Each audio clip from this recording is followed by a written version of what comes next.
Hello, hello. I'm going to try to stay in one spot. They get on me because I dance around the stage too much. So I'm going to try to stay stationary, which is the first rule of public speaking. Stop moving around. I break that every time. Okay, I guess we're going to get started. Hopefully everyone is back. Thanks again for being here. I am Joel Jakubowski, but you can certainly skip that four-syllable last name. Just call me Joel. I'm the Chief Clinical Officer. I'm a graduate of Teen Challenge, came out of 20 years of addiction. At 37, came to Teen Challenge after several failed attempts in other forms of programs and levels of treatment, and came here as an atheist. Thought I'd give this whole God thing a whirl. Ended up coming out a minister. That happens. From the crack house to the pulpit. It's an interesting transition. I sometimes have some crack sermons I like to give. No, you can't do that. And so it's great to be with you. It's great to be alive. It's great to be on earth. Because the path I was on is conducive to addiction. Addiction can be understood as something that's chronic, which means it's persistent, recurring, ongoing, long-term. It's progressive, meaning it gets worse and worse. And it's potentially and most often lethal without some level of intervention. And that's to some degree what has occurred in your loved one's life. There's been a level of intervention because they're here. You've brought them out of the cycle that they were in, which categorizes really the nature of addiction, which leads to death, is that something came between them and their drug of choice. And in large part, you probably know your role in that as one of the prime motivators to get them to make that change. And it probably came along with all kinds of other external motivators to get them to change, like it does for each of us. Because external motivation is a wonderful, wonderful thing. The hope is now that they're in the treatment process, the Teen Challenge process, the process of change, that will be directly determined by not external motivation any longer, which usually only lasts as long as the pressure is on. But what we hope happens at Teen Challenge, while you continue to give the external pressure, hey, coming home's not an option, hello? We're in here trying to create internal motivation so that they say, I wouldn't come home anyway. That's the goal. And so that happens sometimes much more quickly than for one individual than for another. And that's okay, because it's a process. It really is. All change is a process. And all change is difficult. Good change is difficult, and bad change is difficult. And so it's all difficult. So we have to have patience for the change. Who's the first time at Family Day? All right, man, the alumni crowd's here. Very nice. Good. Well, you know that the one thing we always say, and we'll just always reinforce it, is addiction is a family issue, a family disease, a family affliction. It is not an individual anything. It's always a family issue. And so you're taking your part as a family, and you're saying, you know what, we're going to fight for this family. Whether my loved one who's in Teen Challenge does or not, we're fighting for our family. I love that. And I think that's the goal, is to get your family back into a healthy condition and hope that everyone's going to be a member and a player. And so thank you for that. Thank you for your commitment. Induction centers, thank you as well, families, for your commitment to this process. Because, again, the goal is that whole families are restored and everyone gets well and everybody learns something, not only about addiction, but ultimately about ourselves. All adversity creates self-awareness. It should. That's the goal. And it's supposed to inspire development. That's the goal of all adversity, not addiction. All adversity is supposed to inspire self-awareness and then a pursued development. So if we look at it from that perspective, you're in a wonderful process, because no matter how you look at it, this process, if you're going to be a player or a participant in it, should cause growth. Why would we not want that? That's a wonderful thing. It's good for all forms of our relationships, including the one in the mirror. And so this is a wonderful process that you're on. We're honored and blessed to be a part of it and to be a guide, a partner, an advocacy source for you, a prayer partner. We're glad to be that for you. It's an honor. We take your lives very precious into our lives, and you all have great value to us. Great, great value that words from a pulpit are never going to really be able to help you understand. That's why we do what we do, because we have a genuine care for you and your loved one. And so thank you again. And so today, this is really kind of what kicks off our entire training. This is Addictions 101. And so when you take college classes, everyone probably here knows 101 is just the basic ground levels. So this course, this training, you could really make this a weekend training where we'd show up for 12 hours at a time and really break this thing out broadly and widely. I'm going to try to give a very nutshell understanding of addiction. It's going to leave maybe in you some other avenues of pursuit that you want to know more about. that you want to research out on your own, because I'm going to hit just topical front points of it. Are you guys seeing the first slide up here? Am I going to see the first slide, guys, or no? Okay, the answer is no. I'm going to trust you're going to see them. Okay, so Addiction 101. So let's start moving through it. The first slide is very important. If you'll go to the next slide, guys. It says attention with lots of exclamation points, so you're supposed to yell that. If you have an addicted loved one, these are the 3 C's that should act as your empowerment. We've talked about them before, but it's always the best way to start an addictions topic, I think, because in many cases, the folks that are learning about addiction are folks experiencing it, either have a loved one or they're themselves. So it says that you cannot cause someone's addiction, you cannot control someone's addiction, and you cannot cure someone's addiction. That person who's in addiction has to own those 3 C's, which leads to the internal motivation that is really the internal motivation evidence, is that I'm beginning to own those 3 C's. I understand that it was never my intention to be an addict or to end up in a crack house, which was my story. But at one point, I have to own the fact that for whatever reason, I used chemicals to cope with life for a number of different reasons, sometimes just boredom. But I chose to use that chemical, so I have to own that. I didn't choose for my brain to change or to become an addict, but I did choose that first pickup, and I have to own that, and it's okay to own that. I can own that without fear, shame, and guilt. We're all human beings that sometimes don't make the best choices for our life. The hope is, as a result of it, it becomes a foundational learning process, and it has for me, and it has for other folks that are sitting around you at these tables that have experienced the wonderful, beautiful process and adventure of going through a process of recovery and change, which leads to something greater than sobriety if we're really chasing it down. It takes us to a higher level, which is really amazing. And so I have to also understand as a loved one that I got to stop trying to put a Band-Aid on this lethally infectious wound that's in my loved one that my Band-Aid medicine cabinet is not going to fix. I don't have the skill set to bring a remedy to this individual. Now, we sure try for a while, don't we? Sometimes years and years believing that we can kind of just behaviorally remove it. But there's so much going on in that person, neurobiological impairment, emotional bankruptcy, and spiritual oppression. There's no box of Band-Aids for that. They have to get to an environment, and that's what your loved one is doing, is they're in an environment now. That's what we've been called and specialized to do. That's what we do. We work on those 3 impact points. And I would say statistically, we do it better than anyone that's ever done that.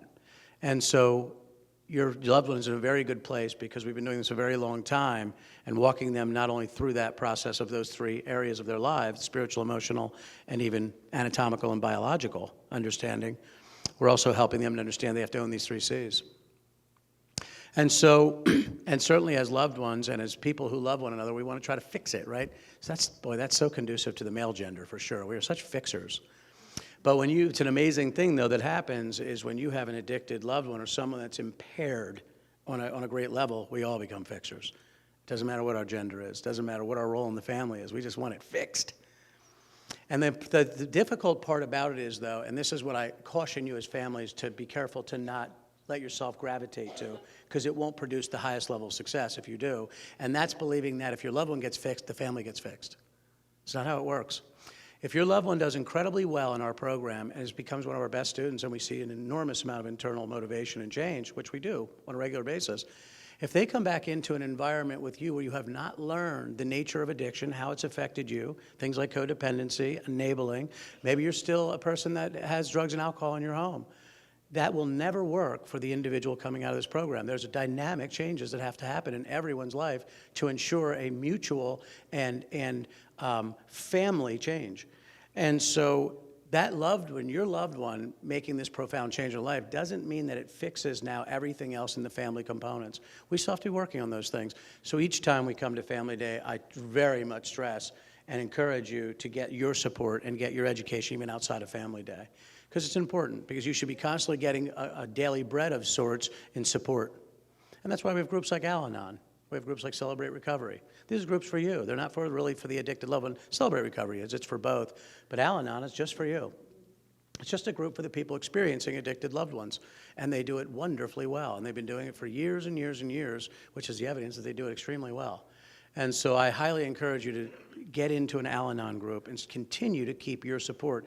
Because even after your loved one comes out, if you found as a parent that you have been micromanaging the addiction, and you don't create change and recognize I don't micromanage anyone's life, I'm the professional manager of my life, which is a full-time job. I can't be the professional manager of anyone else's life just because I love them. I can't do it. So if you've been micromanaging their addiction and you haven't brought resolve to that and let their choices be their choices and their choices no longer be your choices, you're going to micromanage their recovery. And you're going to be right back addicted to their recovery instead of being addicted to their addiction. You've got to get your support. You've got to get your education. When they come out of Teen Challenge, their choices are still theirs, the same way they were before they came to Teen Challenge. You never owned their choices. Now, in addiction, I got to get you to believe you do own my choices. That's how I can stay soul sick. I've got to get you to believe that you're responsible for my addiction, because then the work's on you. Then you take the burden, and then I can just stay the same, because that's the desire of the addiction, is to stay the same and not go through a change process. We have to detract from that. Time to embrace, a time to refrain from embracing, right? This is a time to refrain from embracing what is unhealthy, inappropriate, false thinking. And so these 3 C's are here for your empowerment. That's why they're there, to set you free and take you off the hook. You don't own those 3 C's. Your loved one does. Next slide, please.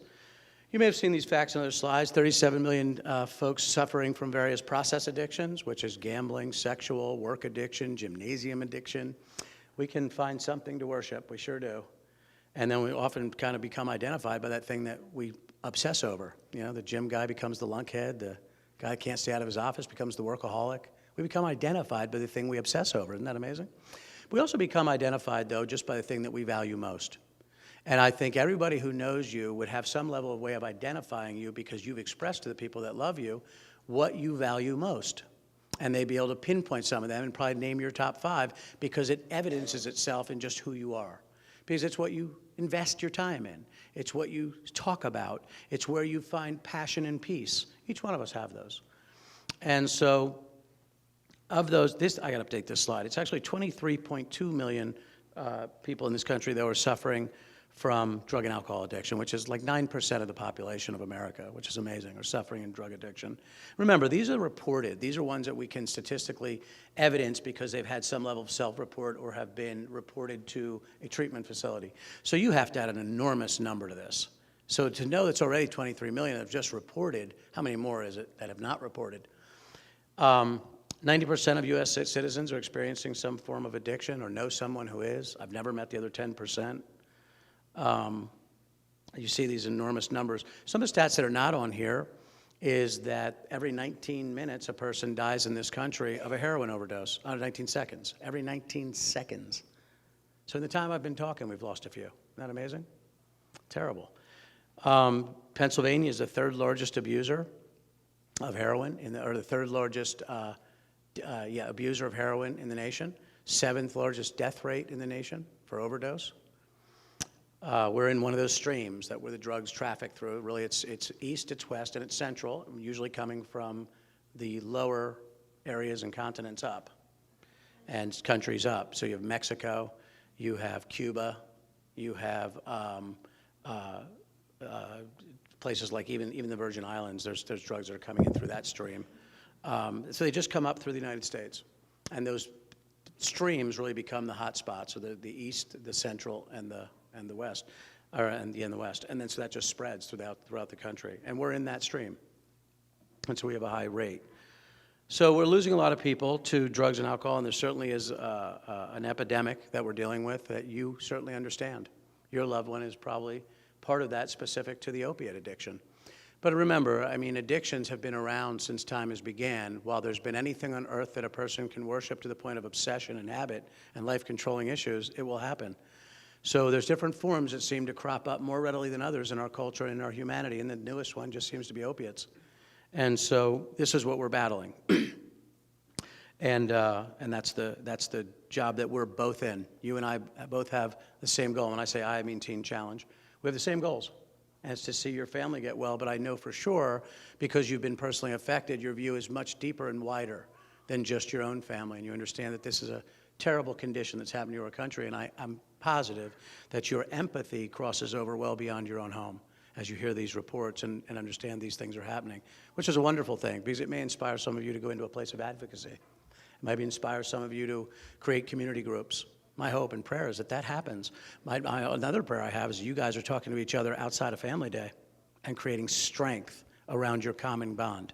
You have a very common bond, you do, a very unique and peculiar, in a great way, bond, where you have an incredible ability to impact folks because you have something that a lot of folks don't have and need to hear is personal experience. You have the backstage view of addiction, which is remarkably powerful. Some of you are in recovery yourselves. Another advantage point of addiction, to have actually been in the chemical usage. And so don't forget that these are very powerful tools that you have. So I hope I inspire a little advocacy with that, because we need advocates. Okay, next slide, please. It says, what is a drug? Any substance taken to modify, change, or heal a chemical substance that affects the processes of the mind or body. Substance used recreationally for its effects. Alcohol is a drug. It's important to understand that. Many are physically addictive, and that's where we start to see things like heroin and benzodiazepine, and alcohol creates a physical addiction as well and a craving physically for drugs. All show the potential to be psychologically addictive. This seems to happen more often in marijuana, primarily cocaine and stimulants, methamphetamine. It becomes more psychological than physical. So in other words, when I'm not using, the craving is coming from the mind when it's psychological, basically saying, if you don't use, you're going to die. It's a very pesky voice, very pesky, and generally we cave to it. And then the other, of course, is the body becoming terribly sick and saying, if we don't use, I'm going to die. Now, it's interesting because there are some chemicals, like alcohol and benzodiazepine, where without a medically monitored or medically treated detoxification process to get the drugs out of the body, they can die. When we have individuals that will call in treatment centers, if an individual has been using alcohol every day for the last 25 years, a pint of vodka, you can't say to that guy, hey, quit drinking today. He'll go into seizures, DTs, and die. And so that person actually has to continue to drink until they get into the treatment process. It's ironic, isn't it?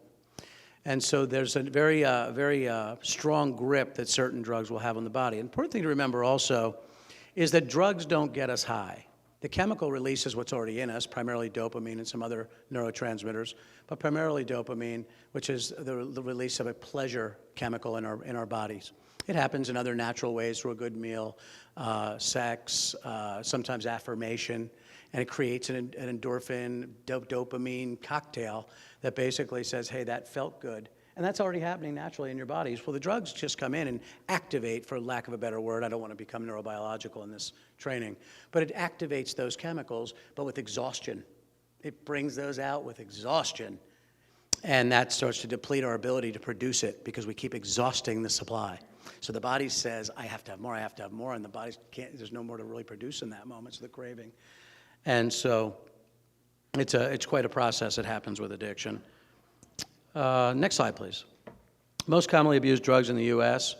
These are certainly not by order. This seems to rotate a little bit. I'd say alcohol, though, is probably the most, that usually always stays on top of the list.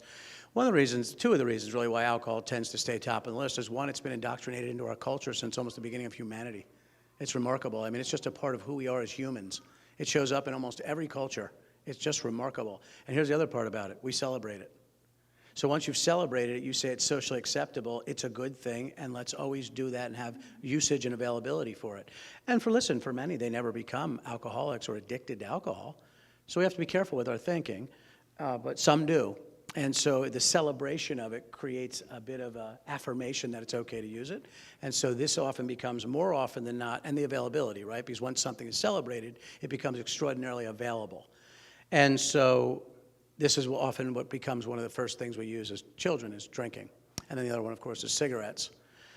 Cigarettes going through a very interesting transition, though, right? Very celebrated. Who remembers the magazine articles with cigarette ads?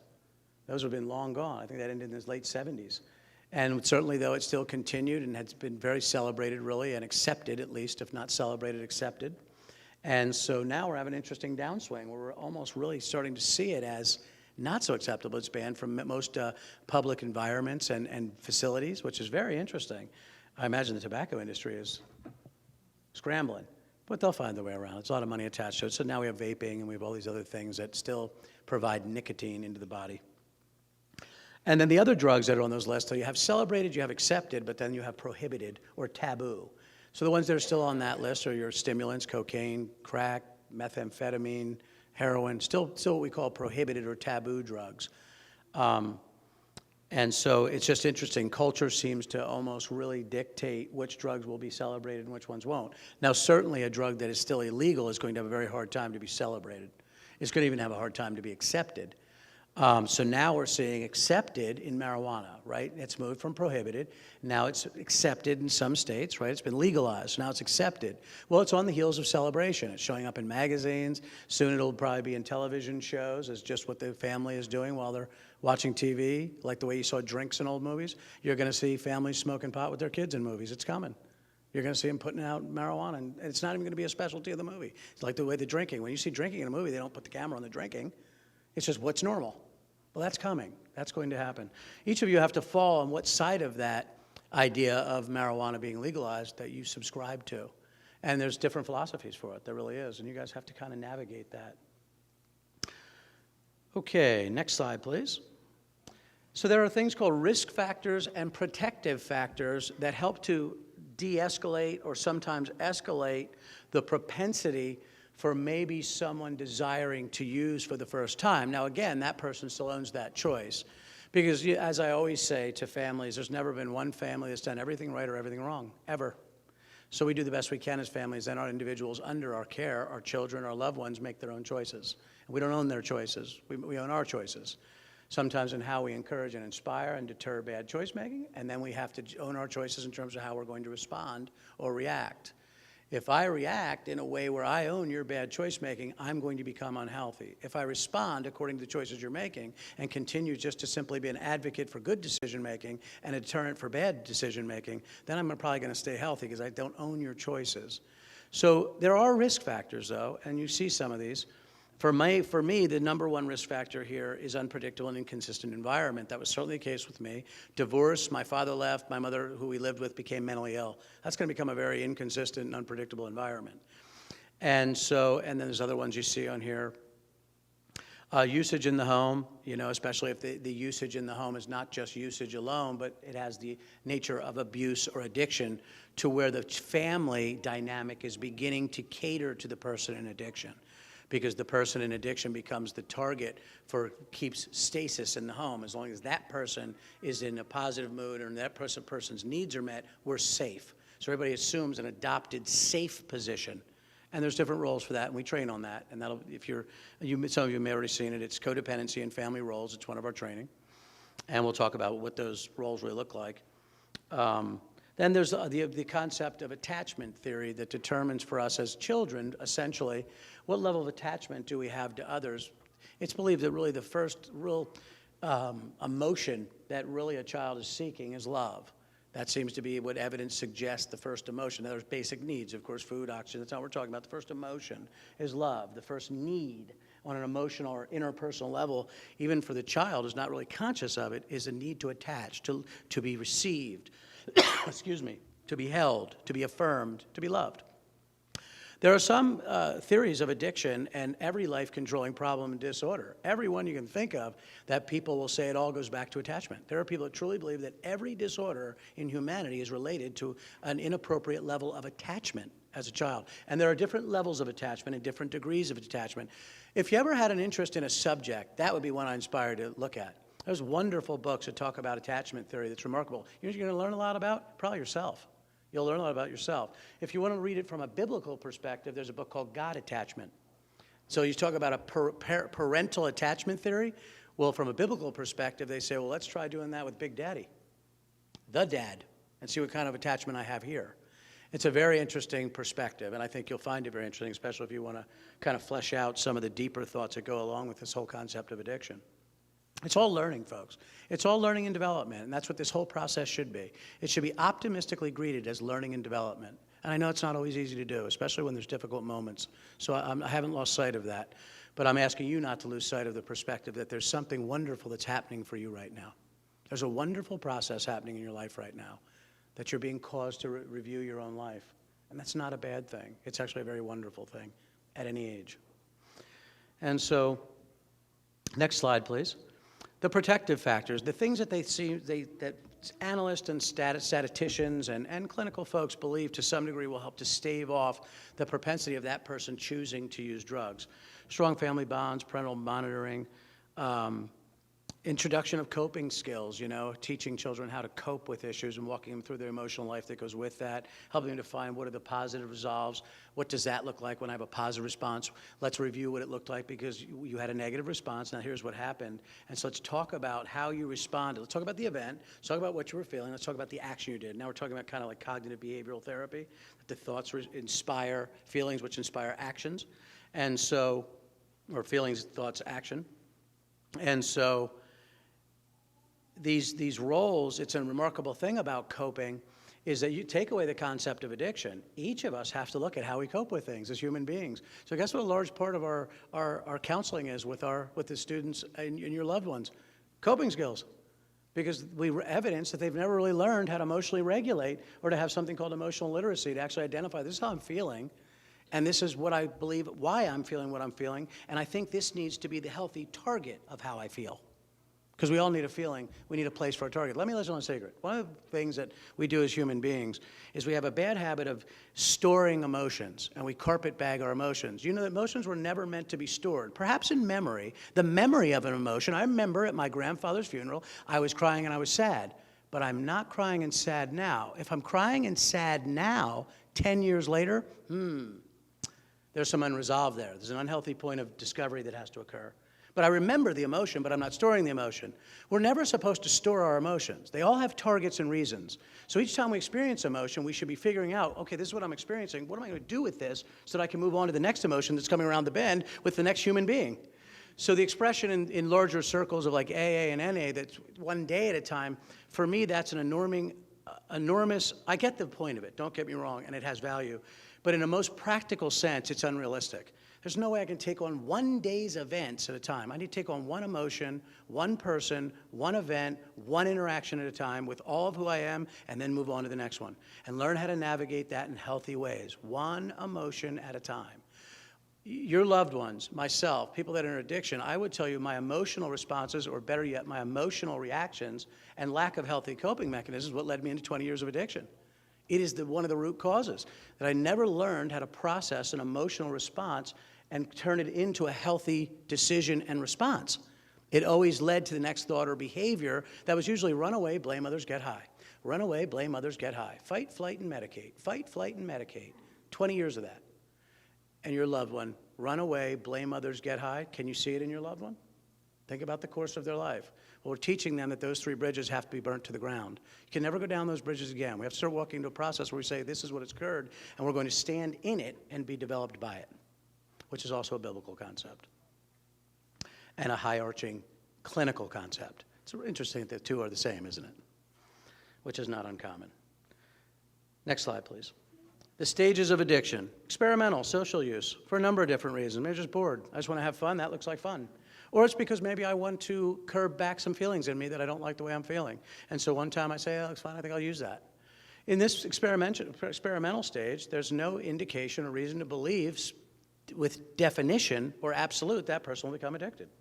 It's experimental. Who in here has experimented with drugs and alcohol and you never became addicted? I'm sure there's a bunch of you. Some of you are still maybe using alcohol and you're not addicted. You're not feeling as though it's changed or altered the course of your life or your development. You don't feel the obsession to use. And so the experimentation doesn't mean that necessarily it will become addiction. But in some cases, it does. And so you see how it's kind of broken down here by frequency, the sources of these things, the reasons for use. Very interesting blend of reasons, right? Experimentation. Next slide, please. Then we started going into abuse. The best way to use it is, to understand it, is continued use. Not necessarily compulsive use, which would be another level of usage, but it's continued use. I won't read everything. You can see what it says here. But look at the frequency. You know, that's increased. The sources now, friends may sell drugs, may steal for drugs. So abuse is now changing kind of my lifestyle a little bit. So we would call this lifestyle change. What we haven't called it yet, what we will be calling it in a moment, would be lifestyle breakdown. That's where we start to get into addiction. Abuse isn't there yet. It's lifestyle change. And so we're seeing that the things maybe I used to like to do, skateboarding, hobbies, the after-school club, I don't do that anymore. I hang out with the guy. I help him do his paper route because he's the guy with the pot. I help him do his paper route. He gives me pot. Joel, what do you do after school? I'm going to help Al do his paper route. And so reasons for use, you see them here, to help to manipulate emotions instead of feeling the emotions, which is a number one cause of lack of development is not wanting to feel, or maybe growing up in a home where you were taught that feeling has no value. Don't feel, don't think, don't talk. Don't feel, don't think, don't talk. It has no value here. If you grew up in that home, then you start learning that to experience emotion has no real value. There's nowhere to put it. There's no one that's going to receive it. So we begin to carpet bag it, and then we do is we just keep repressing it, so to speak, with the drugs and alcohol that cause me to not have to feel the emotion. Every time I don't feel emotions, I don't grow. There's no way a human being can grow unless they're experiencing emotions. It's the number one reasoning that motivates emotional growth, which is human growth and development, which leads to then relational growth, which is the only reason we're on the planet Earth, is for relationships. There's no way you're going to be free of them. There's even one in the mirror. They're everywhere. And so everything is preparatory for social and relational growth and interaction. And then to some degree, from a faith perspective, you could take that to another level, which relationship to something bigger than myself, which in the case of a faith-based structure would be the God of your understanding, and for a Christian perspective, it would be God and Jesus. And so these are the processes that we're helping your loved ones start walking through and experimenting with, those attachment and relationship concepts and development. And so let's go to the next slide. And here we start running into drug addiction and dependency. I'm going to give you like a very layman's view of why I separated the two. Some won't separate the two. They'll just say that it's drug addiction and dependency. There's a difference to some degree between chemical dependency and addiction. The best way I would categorize it, the most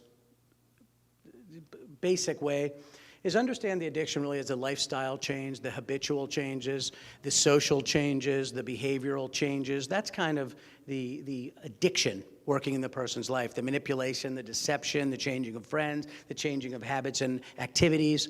The dependency is really what the chemical is doing to the body. So for addiction, that would be the physical dependency for heroin and those things. There's even a chemical dependency associated with nicotine, but we don't see much really behavioral change, do we? You do to some degree, though, if the person isn't using and wants a cigarette, right? There's a toe-tapping intolerance.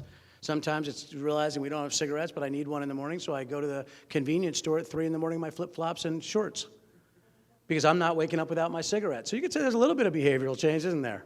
It's in there because it's obsessive. It's the need for something, but in its most basic sense, it's just a chemical dependency. So there is a difference to some degree between the lifestyle of addiction and the chemical dependency, which is really more anatomical.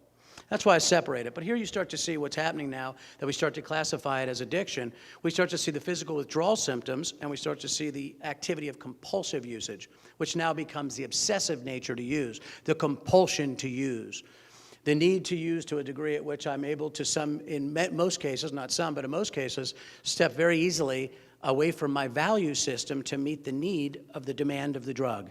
That's how we can start knowing that we're getting into addiction. Another way we can start knowing we're getting into addiction is I continue to use despite the tremendous consequences of using, but I still continue to use. That's a very tongue-in-cheek definition for addiction, by the way, is continuing to use despite the consequences. And so this is where you as a family start going, wait a minute, this guy, this girl has got to be addicted. This person has 3 DWIs, just had Child Protective Services threaten to take their baby. They're losing their marriage, but they still continue. Wait a minute. Our sound logical advice, our reasoning, our bargaining, our pleading, it's not working. There must be something deeper.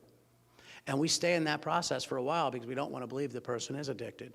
But when you start to see that this person is not making change around the very clear lucidity that you have of the consequences of their life, but yet they still continue to use. The doctor said if you continue to use, you're going to die, and the alcoholic continues to drink on that swollen liver.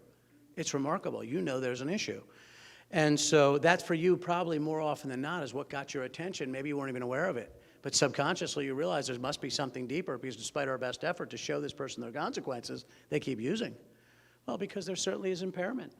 There's delusion and denial that occurs in the person in addiction, where you're trying to explain to them all these things that they're 4 DWIs, and they're looking at you going, what are you talking about? I don't know one person doesn't have a DUI. What do they expect you to do? How are you going to even get to bars? You got to drive. So for us, we hear that response and we think it's really just them conniving to continue to use, but not really with true clinical addiction.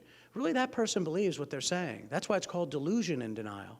It's they believe the things they're saying. They don't have the perspective you have. You keep telling them that they're swimming around in quicksand, and they tell you, no, I'm backstroking in a lovely pool.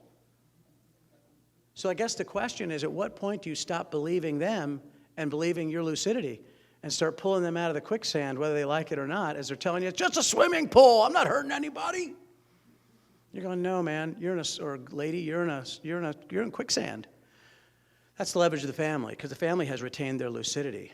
The person in addiction is losing their lucidity and their ability to see things clearly. It can also happen to us as family, though, because we also don't want to believe we have an addicted loved one. So us as family, we can sometimes get into delusion and denial, right? We don't want to believe that stuff. We want to believe it's a phase. And so I teach on this. It's a different training, but it's important in this context. And so we also have to be careful that we don't step too long in our delusion and denial. So most of you have gotten to a place, I would say, to where you have broken free of your own desire that this is not happening. And you've faced reality. Now, facing reality is a pain in the butt. It's difficult. So I guess we're going to have to believe by facing reality there's something good that happens there that's better than not facing reality.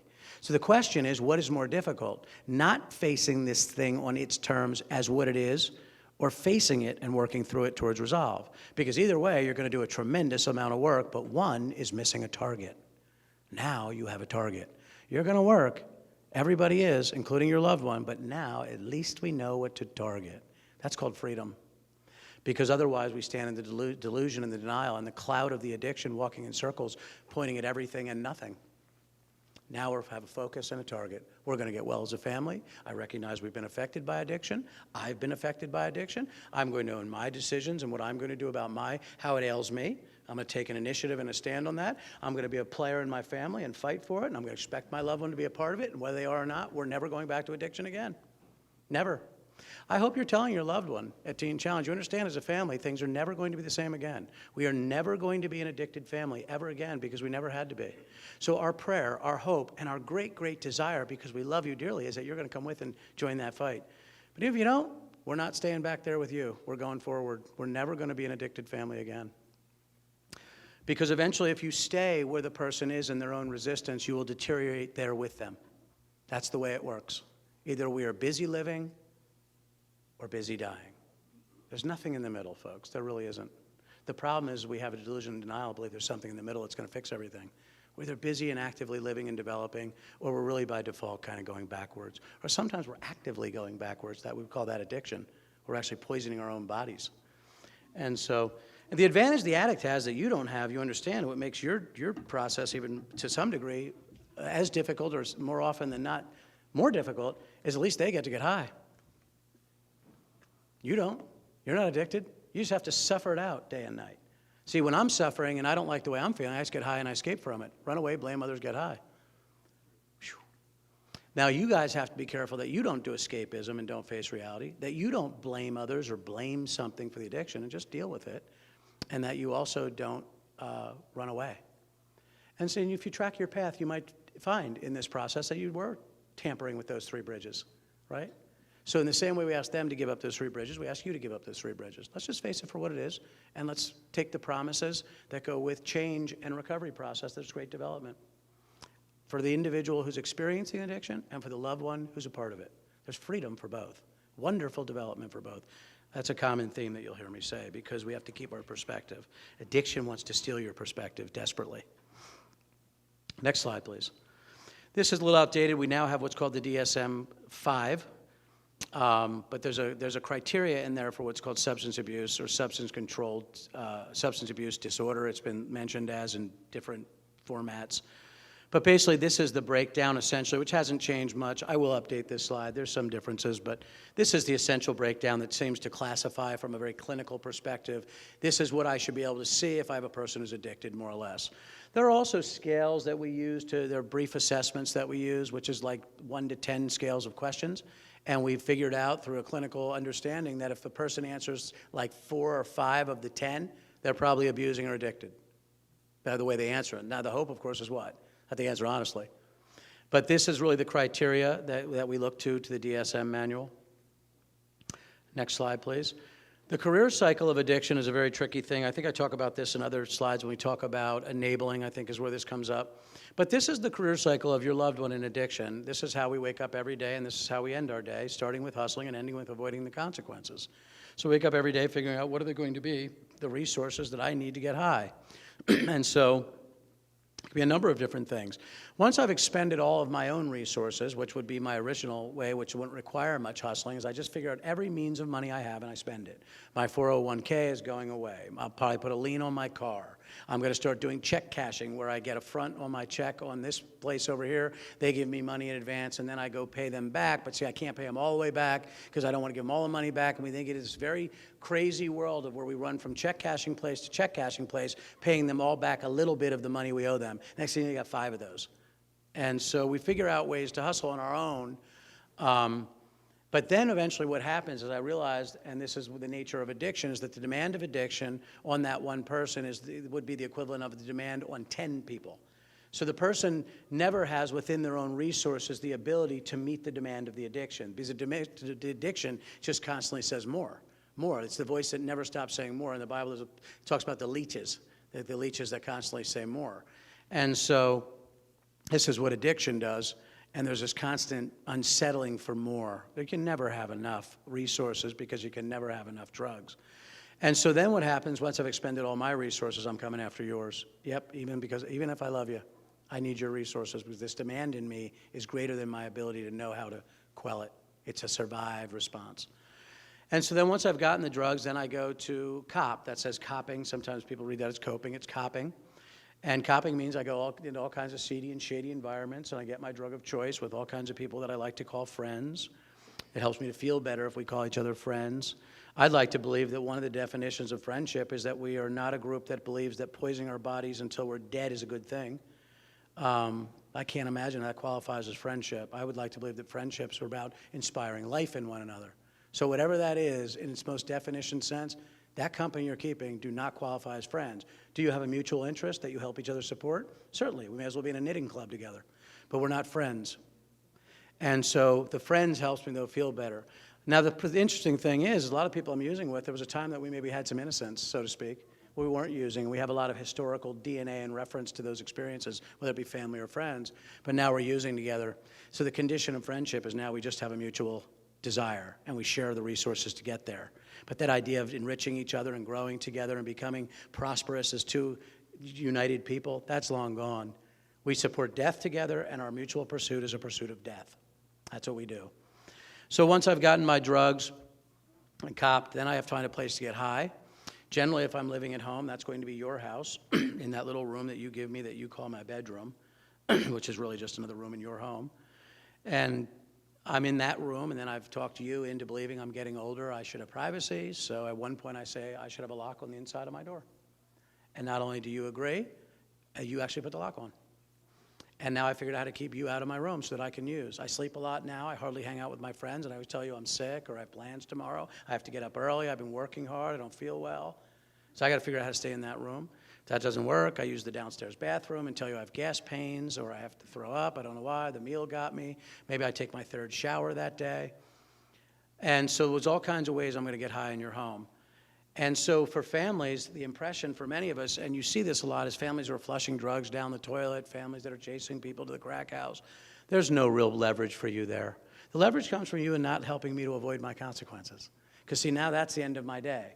How am I going to pay for the gas money to get to work? That's a consequence. How am I going to pay my rent? That's a consequence. How am I going to pay for my cell phone now? I spent all my money. That's a consequence. How am I going to cover all my lies and manipulation for the people that are going to challenge me? These are my consequences. And so see, as family, if we continue to help that individual alleviate their consequences, we really and ultimately allowing them to stay sick. And we don't, don't get me wrong, it's just that is not supposed to be a place of blame. We don't know. I mean, who here grew up understanding how to deal with an addicted loved one in school? Grades K to 12, you got a class on that? Nobody did. It's very much like parenting. You do your best you can based on the resources you have outside and inside of yourself and go for it. And this is very much like dealing with an addicted loved one. And so, but until we help that person, until we decide we're no longer going to help that person avoid their consequences, for that person there's no real motivation to change. I can smoke my crack and have it too. Because you don't challenge me. You threaten me a lot. My folks did it for me a lot, telling me what they were going to do and do. I don't really mind the arguments. I'll argue all day long. My addiction has a much stronger fight than your argument. I'm inside of my brain. There's a compulsion to survive. It will always outwin your argument emotionally. I got survive on my side. So I'd have no problem arguing with my family end on end as long as you're not creating consequences. As long as you don't create ultimatums for me to change, I will argue with you every day until I turn gray. But I won't get that far. I'll be gone long before that. And so this is where families come in. You don't come into the hustling, the copying, the getting high. It's usually pretty fruitless. You come into the avoiding consequences. I'm not going to pay your cell phone bill. I'm not giving you rides anymore. I'm not bailing you out of prison. I'm not calling your boss anymore. You're going to have to experience the consequences of your decision making. Here's the other one. The only way you can stay here is if you go get treatment. Can't stay in this home and pursue death. Sorry. I'm just not equipped to do that. It's not emotional. It's not personal. I just don't know how to embrace death. Matter of fact, humanity doesn't know how to do that. So you're asking me to embrace something I'm not capable of embracing. Take the emotionality out of it and just look at your simple humanity. You were not wired or designed to embrace or approve of death. You never were. Once you've recognized that's absolutely happening in your home, that's your only argument to your loved one. It's not personal. Your name can be Roy, Bob, Steve, or Henry. There just can't be death in my home. I love you, and I'll be partnering with you in your choice for life, but I will not partner with you in your choice for death. I can't do it. I have a life to live. I have other loved ones to care for and treat and to guide, including myself. How about that? Imagine that, having as much value of yourself as another person. Wouldn't that be wonderful? And so this is the process for us in addiction. I did this cycle for actively probably for about 10 years until my family no longer helped me avoid the consequences and I ended up at Teen Challenge. Next slide. Causes of addiction, tricky subject. It's so broad. It's bio, psycho, social, spiritual. Biological, sociological, psychological, spiritual.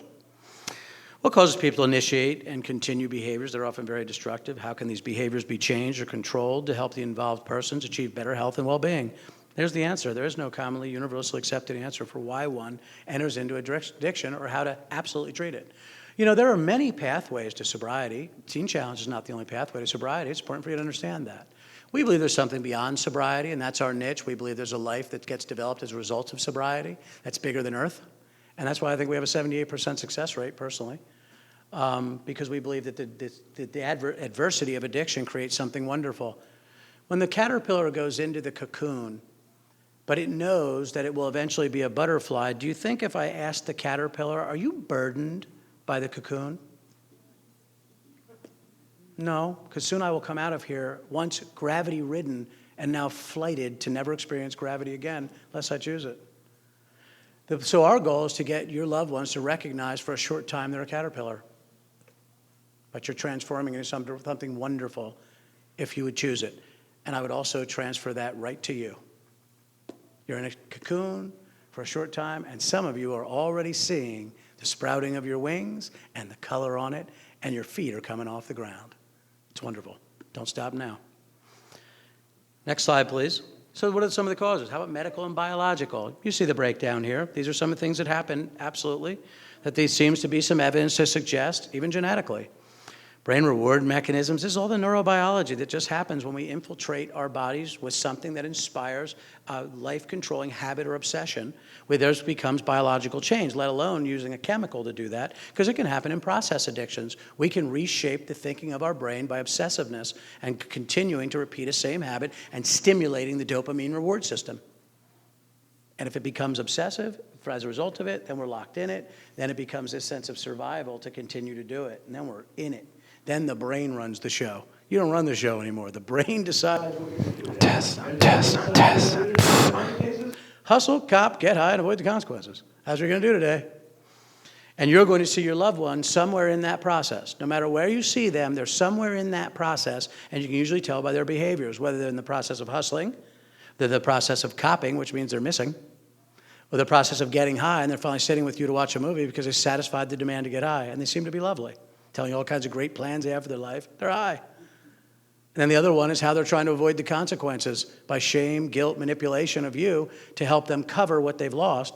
And you're seeing that same signature in the hustling as they're manipulating you to get what they need to produce the difficulty.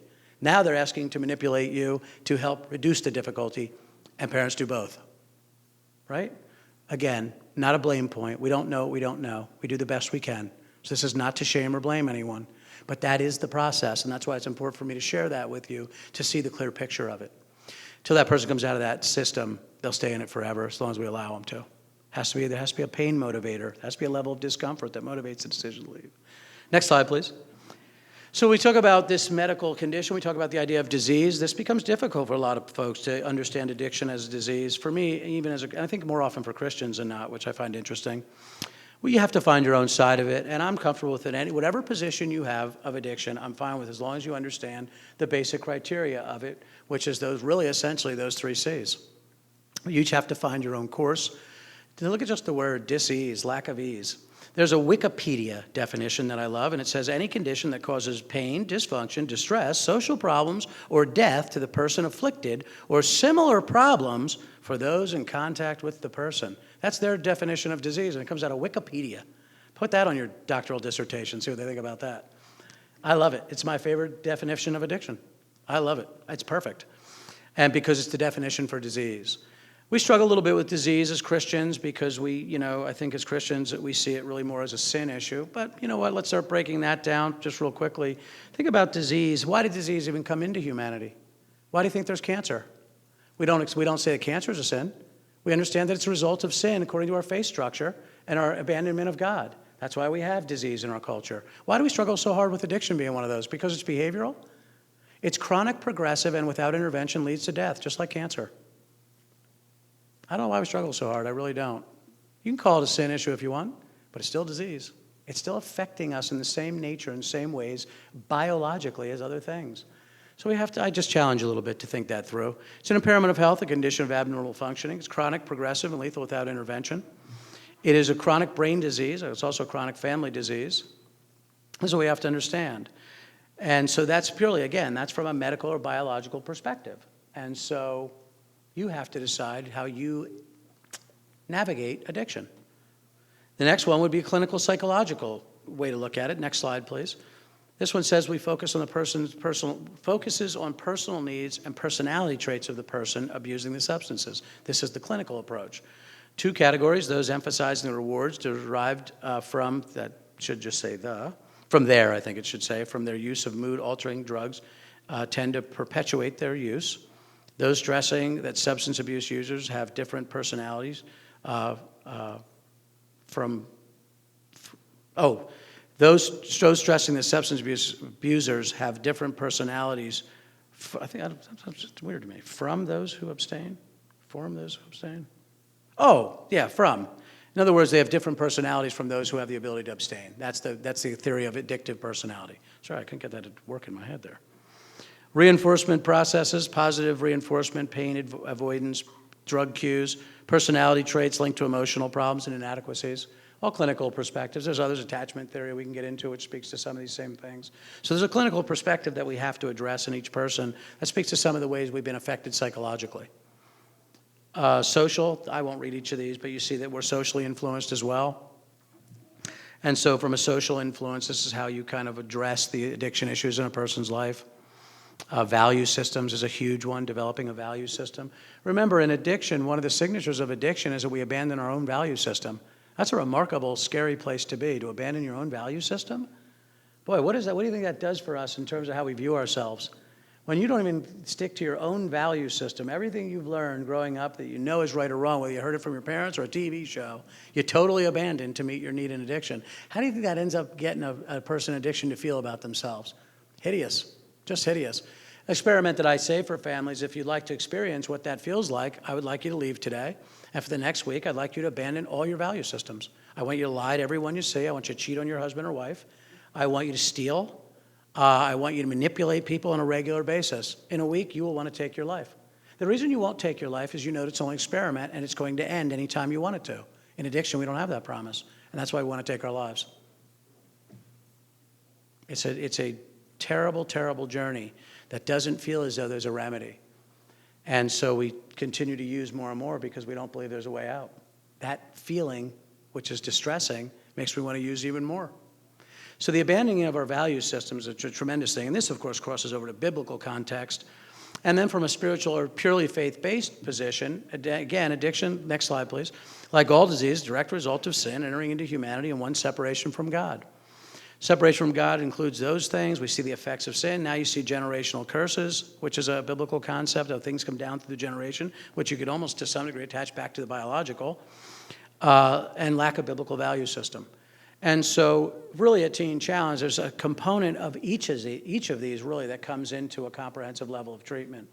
The thing that we believe more than anything else, though, is that the relationship with God creates purpose, creates calling, creates a sense of value system, and it helps to redefine identity. And one of the things that gets lost in addictions, we lose our identity. Because once you abandon your value system, you really don't even know who you are. You hear the expressions, "I've lost myself." That can happen in just unhealthy relationships where we lose ourselves and our sense of identity and our sense of value. And that happens in addiction. And so this is certainly something we share with the folks in our program, is to investigate the idea of having a relationship, one with something larger than yourself, but that we believe is the author of your life that can create an identity that you were always intended to have, which goes with all the purpose, giftings, and passion that God has always given you, that the addiction is just simply oppressing. And once that lid comes off and you start chasing it, the folks that you see as graduates of Teen Challenge, many of which are the counselors for your loved ones, that's the process they experienced. And many of them, like myself, came in complete atheists. And so, it's an amazing process that happens when we start to pursue something larger than ourselves, which is the theory behind all treatment, and this is where you get the concept of higher power. So this is not far from the concept of clinical or evidence-based treatment that says, as a result of the steps, the 12 steps, therapeutic steps, that I should be experiencing what one might call a spiritual epiphany. There should be a level of change that occurred spiritually. Now, you understand that the 12-step process is the governmentally most go-to process for evidence-based support and to some degree treatment of people in addiction. It's remarkable. 7 of those steps include higher power or reference to God. And so we have to start asking ourselves, well, if that's working, why is that the highest level of success? And this is how we challenge your loved ones, especially guys like me or girls like me that come in with no interest in it. We start to say, well, let's start looking at this. And for now, if you have to say higher power. But we come from an author of faith perspective and a specific faith perspective. And so it's something to understand. All these components, to some degree, tie into a process of change. The medical, the social, the psychological, and the spiritual. Teen Challenge's niche is the spiritual. That's our niche. That is our treatment specialty. Like in the field of addictions, that's how people understand Teen Challenge. Our specialty is a faith approach to addiction. Again, people can find sobriety a number of different ways, but we believe that a person can only find their destiny as a result of the adversity through this process. That's why we do what we do so well. And we're very open-minded to those who come in and don't believe that, like me. My counselor said, "Joel, slow and easy, man." I'd say, "I'm going to leave today. I feel like leaving." He'd say, "I don't mind you feel like leaving. Just don't do it." Okay. And I wouldn't. And I started applying these processes to my life, these biblical values. And I realized, and I think it's important for us to realize, is that by doing this, it didn't mean that I had to change my personality. I don't know if you've ever seen any of my before pictures. I had hair down to my butt almost, a braided goatee, a purple tam, and it was singing rock and roll music. I came to Teen Challenge, and I thought I had to give all that up because that meant I was going to have to change my personality. I soon found out, no. God had no problem with any of those passions, giftings, goals. All he wanted me to do was change the lyrics. And when I changed the lyrics, everything changed. I'm going to let you a little secret, and I've already warned my wife. I'm a long hair guy. And as soon as I'm done working in this customer service job, I'm growing all that hair back. It's going to be salt and pepper. I'll let you know on the goatee, or my wife will. But that's who I am. So God's not asking me to change my personality. He's asking me to change the plan. You understand? I still sing rock and roll music. I got some in my car right now. And so consequences of addiction, look at them here. I mean, it's just every domain of our life, right? Next slide, please. I'm sorry, guys. Forgot to cue you. And we're just about done, so I open it up for questions. Physical, emotional, mental, spiritual. What part of my life is this? I mean, my goodness.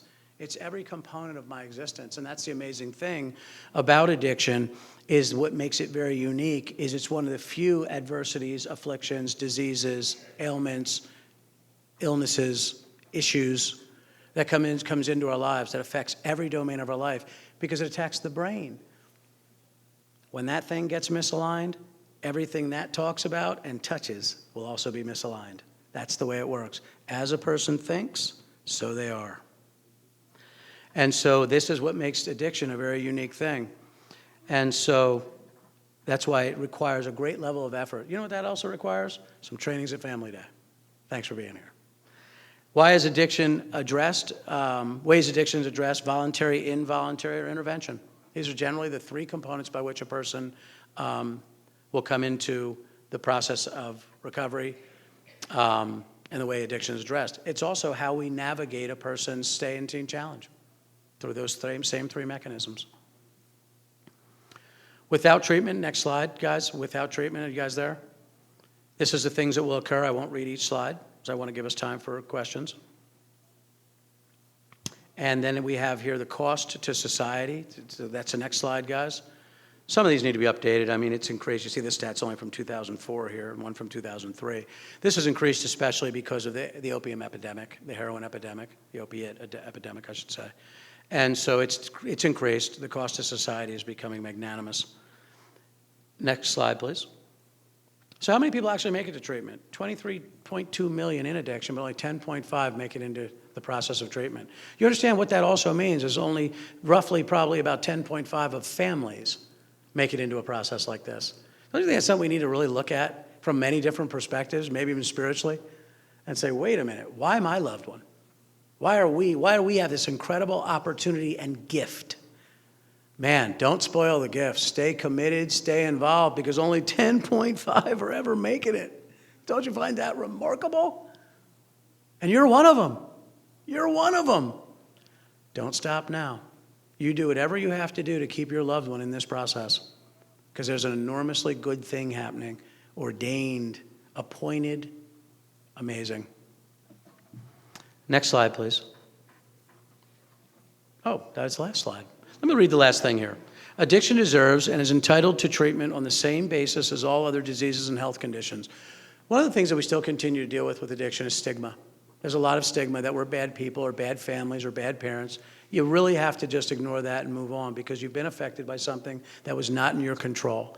There are no bad people that are addicted families. We're all doing the best we can as human beings. And remember, keep this in mind. The first one to ever have some issues with his loved ones was God. It was called Adam and Eve. So if he's going to experience some difficult loved ones, you might be able to too. Don't lose sight of that. So now what that should also do, especially if you're a person of faith or maybe stepping into that journey, is that means he can totally relate to what you're experiencing, which is a wonderful thing to know. And he's on your side.